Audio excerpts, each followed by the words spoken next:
never told me what happened with the stonemason's son. Hrimthur, son of Thamur.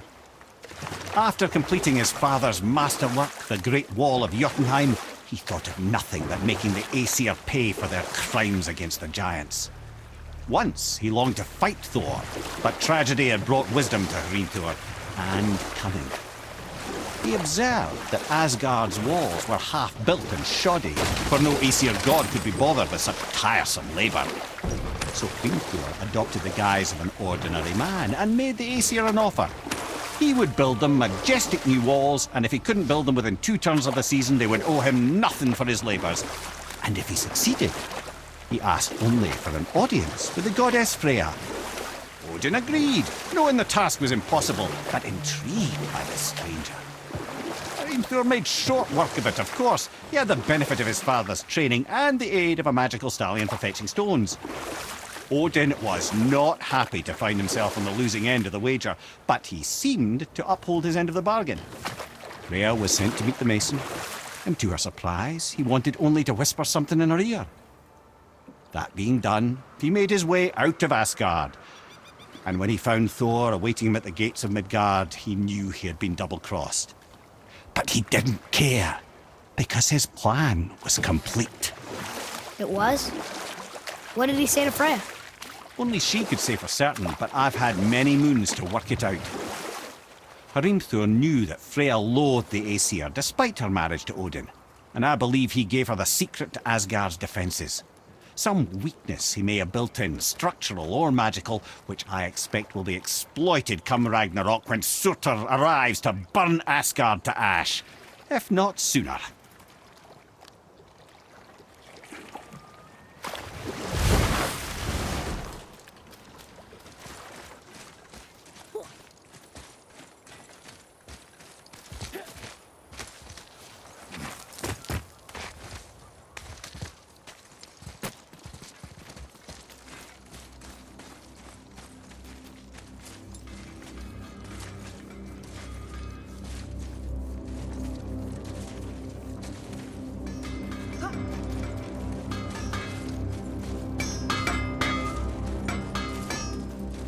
Ready and ready.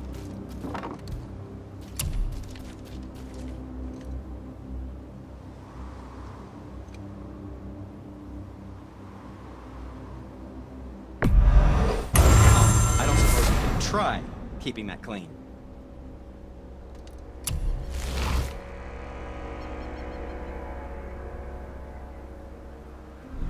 Be seeing ya.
That doesn't happen.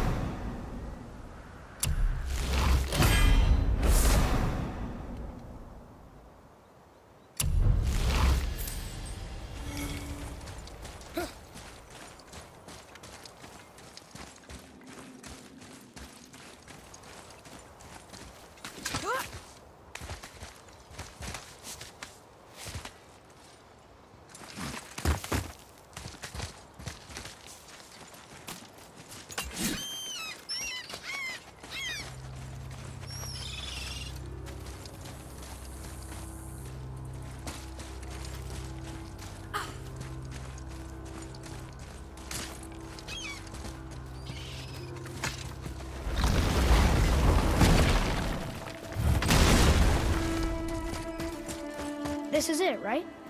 The rock stool? Aye, lad. The Council of Valkyries. The Valkyries are of Valhalla, are they not? Glad to see you're paying attention, brother. You are correct. Valhalla, the great hall of the Einherjar, is their home within Asgard. But while there, they are subject to the scrutiny of the All-Father himself. And relations between the Valkyries and Odin were tense during my tenure as his advisor. Why? Well, that's an even longer story, lad. For now, why don't we look around for some clues?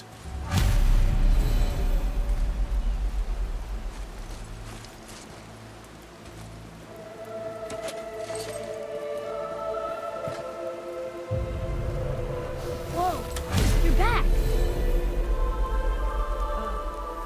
Hello? I don't think she can hear you, lad. The helms must only retain but a small portion of their owner. I'd wager the rest is in transit to Valhalla to try and fix the mess left by their absence. Lemire, who is she? Gunnar, Mistress of War. After any conflict, big or small, she would be first on the scene, sussing out the worthy spirits for a free trip to Valhalla. A gruesome task, but she took great pride in it. Any conflict. Impossible. It's true.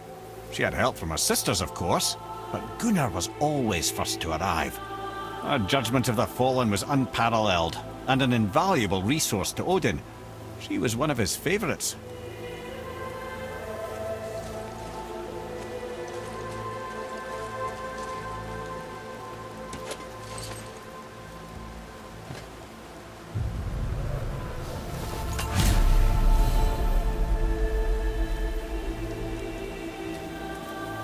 Ah, Gondul. Beautiful Gondul. And? Huh? That's it? Beautiful Gondul? No story or anything? Oh, sorry, lad. The sight of Gondul always took my breath away. Gondul had a silver tongue, a sharp wit, and struck a figure so stunning it literally drove men insane. Odin forbid her from setting foot in Midgard after a time, as insanity is not a welcome trait in Valhalla.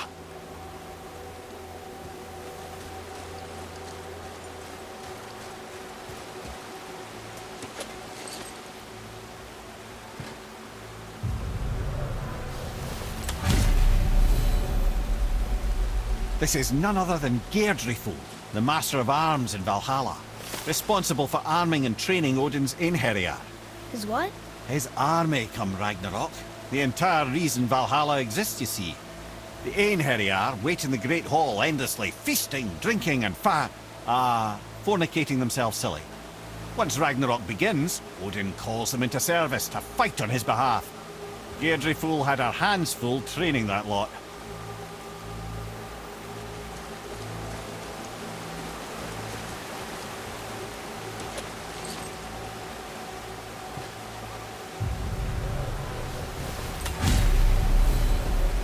This, my friends, is Kara. Now, Valkyries are volatile by nature, but Kara, the lass is wild storm personified. A wild storm. Aye, calm and collected. Then the air would shift and the fury of her storm would unleash. It was beautiful in a way, assuming you could find proper shelter. Her tears would cleanse the blood-soaked battlefields.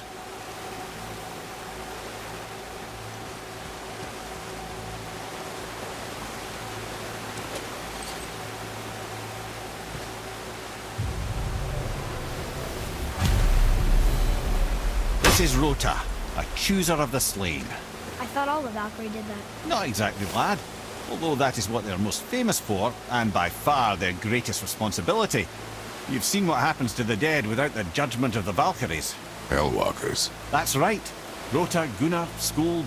Without them to clean up the aftermath of battle, hell overflows with souls meant for Valhalla. A sorry state of affairs. Rota must be beside herself.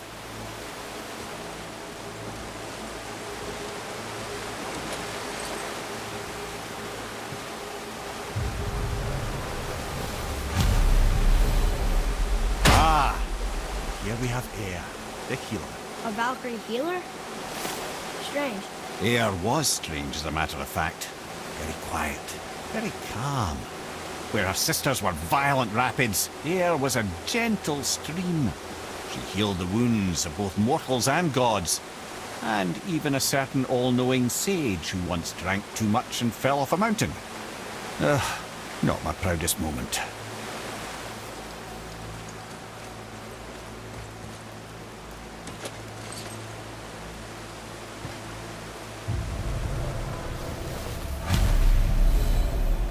Well, Hilda, mistress of battle. She and Odin got on quite well, actually. Her and the other Valkyries, not so much. She would spend most of her time here in Midgard observing discord between the living, and sewing some up herself from time to time. She lived for conflict.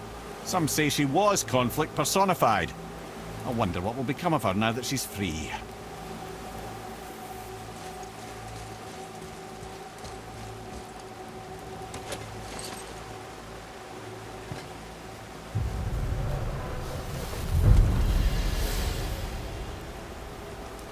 Olrun, once the daughter of a powerful chieftain, she fell defending him during a Reaver attack. Olrun was escorted to Valhalla, where she chose to devote her afterlife to the pursuit of knowledge above all else. Quite unusual behaviour amongst the constant drinking and feasting of her fellow Valhallian denizens. How'd she end up a Valkyrie? Odin. He saw a kindred spirit in Olrun's single-minded pursuit of knowledge. He appointed her as the Valkyrie's resident historian.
Thank you, friends. You have saved the Valkyries. Sigrun, how did this happen? Mimir, is that you? You have been freed, but... Freedom comes at a price, milady. You speak truly. Countless winters we served the All-Father. But only through his union to the Queen did we ever taste some measure of freedom. But aren't you the queen? There has only been one Queen of the Valkyries, the goddess Freya. When Odin severed her wings, I served in her absence, but it wasn't enough for the All-Father. He used an archaic piece of magic, corrupting my sisters. I tried to contain the damage by imprisoning them in places where they could cause no harm, but soon I lost myself as well. Sigrun, I'm sorry for being so worthless. I could have done something, or tried at the very least. What will you do now? I must reunite with my sisters. Together we can restore balance to the realms. You have the eternal blessings of the Valkyries.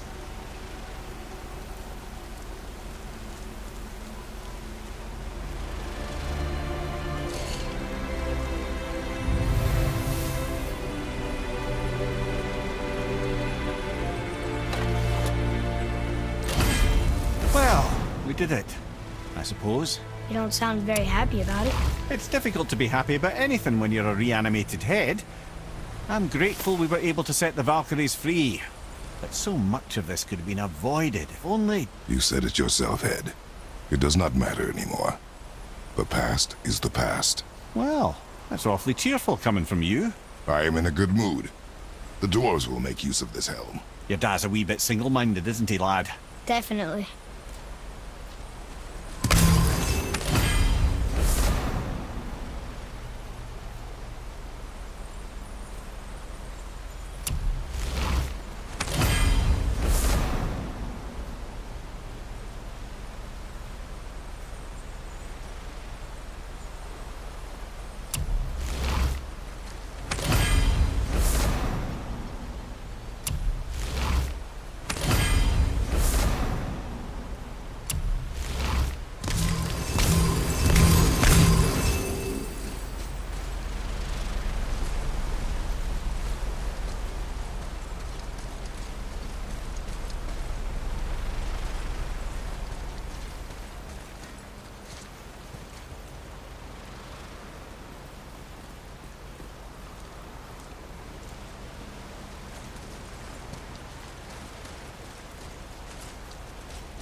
Wait, so Freya is the Valkyrie Queen?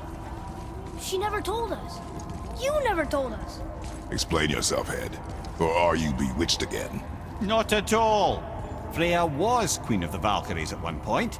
Part of her marriage dowry included overseeing the Valkyries themselves. As a powerful Vanir goddess, they revered her. I never knew how much until now. Whoa.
Golvik's bones. What will you say to her? To Golvik? Your mother. What have you left unsaid? I guess... I just want to know if she's okay. She is dead, boy. I know that, You don't understand. Neither do you. What would you say to Mom? Nothing. Nothing? There is nothing left to say. What about everything we've done so far? That man coming to the house? Talking to the world serpent? We've done so many amazing things. I just want to tell her about them. Don't you? What else would you say to her? I tell her that we're both okay. Not to worry about us. Atreus, I miss her too. You know this. I thought I knew very little.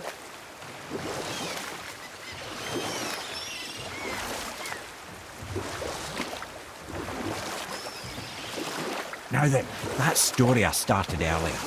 I was going to tell you of Skoll and Hoti, the bringers of day and night. They were born of the archwolf Hrothwitnir, a great nemesis of the Aesir gods. Odin captured them as pups and kept them in the kennels of Asgard to hold his foe at bay. But when the sun and moon grew mutinous and stood still, Odin put Skoll and Hoti to use. With his ancient magics, he cast the wolves to the heavens, and they began their chase. And long shall they chase, but not endlessly. For it is foretold that someday Skoll and Hoti will catch and devour their prey. And that day shall be Ragnarok, the twilight of the gods. But Ragnarok is supposed to be Odin's doom, isn't it? Why would he set the wolves loose if it fulfills the prophecy? Precisely the question, lad. It's always about control. The wolves determine when Ragnarok begins, and now he controls the wolves. A battle fought on his timetable is a battle he better stands to win.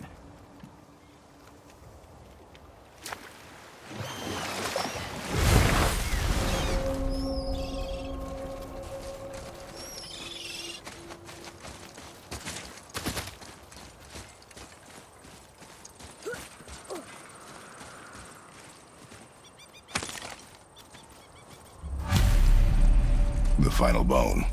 Yeah. We might as well return them to the spirit. Maybe he will keep his word. I know she's not coming back, okay? I know. Never mind. I just gotta return them.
That's showing him.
I wonder why Gulvig's bones are all over the place. Desecration, typically.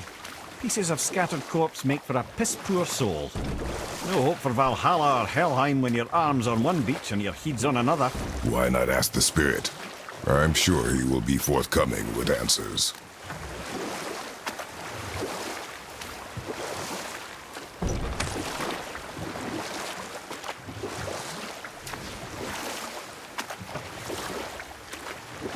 Mimir, is there a story for the giant with the flaming sword? Stuart the Brave. Of course.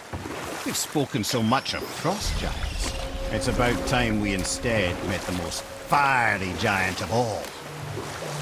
Back when Ymir first emerged from Ginnungagap, it was Stuart who followed next. He came from Muspelheim, the fire realm, bringing heat to the young cosmos, conjuring the sun from his primordial flame. But let's come back to that flaming sword, shall we? Stuart the Brave forged his sword of flame for one purpose alone: to burn down Asgard when Ragnarok comes at last. His destiny is to fall at the hands of Thor and Odin, but in so doing, strike the blow that leaves their realm in ash and ruin. And from that destruction, the world can be born anew. Until then, alone he waits in Muspelheim, never sleeping, ever honing his fiery blade. Brave, generous Stuart, who knows he lives but to his doom. All because he chooses to serve a grand cycle so much bigger than himself. To truly embrace your purpose and the patience and sacrifice it demands is to ensure your day will come. Do you think we'll be there when that day comes? I've seen enough of war between the gods. But you, little brother, who can say?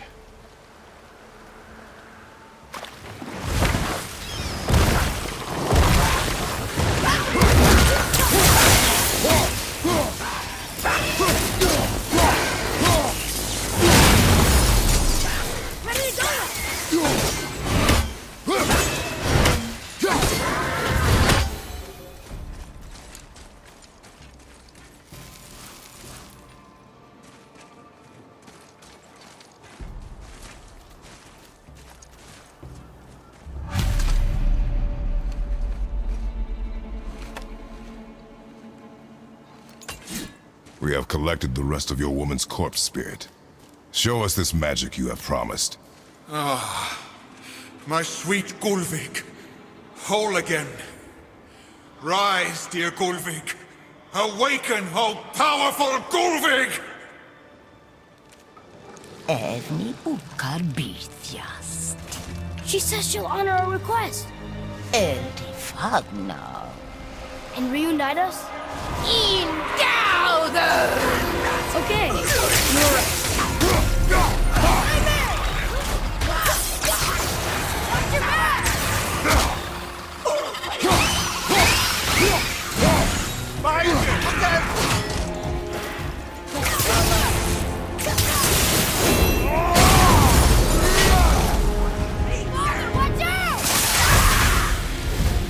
All right, say it. I told you so. I told you so. You're naive, foolish boy. This is true as well. But do not take your disappointment out on me, boy. Take it as a lesson. Yes, sir.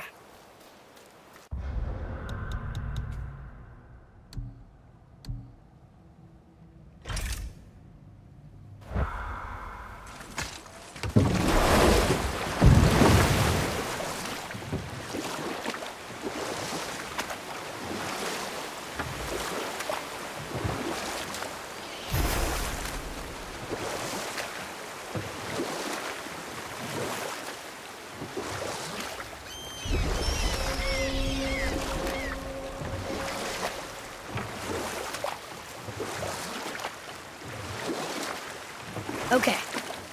What about the giant with 8 arms? Starkath the Mighty, he was called. If the giants ever had anything so organized as an army, Starkath would have been their general. An opinion, in retrospect, I should have kept to myself. But no, as Odin's advisor, I kept him advised. And having bent his will towards Starkath's doom, there was no dissuading him. But even Thor wasn't stupid enough to take on Starkath on his own. No. Instead, the Aesir set forth slanders upon Starkath's name, branding him throughout the realms as a monster to be feared. They said he abducted an elf queen who killed herself rather than be ravished by the giant. Lies, of course, but you're too young for her story. In the end, even the Vanir gods and the armies of Midgard were roused to the cause. They surrounded Starkath, showered him with arrows until he was brought to his knees. He surrendered, hoping by trial he could clear his name. Thor took advantage and ripped off one of Starkath's arms, which only made it easier to sever another and another until he was satisfied. Relieved of 6 arms and too much blood, Starkath perished upon the battlefield. I regret it to this day, you know. I told myself there was nothing I could do, but I wish I'd tried.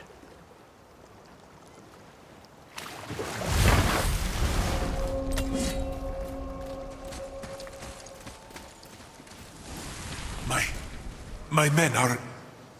They roam no longer. That's right. We laid them all to rest. I see. So even in death, I am a failure. But in life you were honorable, strong-willed, and you inspired loyalty. These are good qualities, aren't they, boy? Yeah. I couldn't believe how many men followed you here. I thank you for your kind words. May your journey have a more pleasant end than mine. Well, you're right. You didn't seem very satisfied. I guess you never really get over losing ones you care about.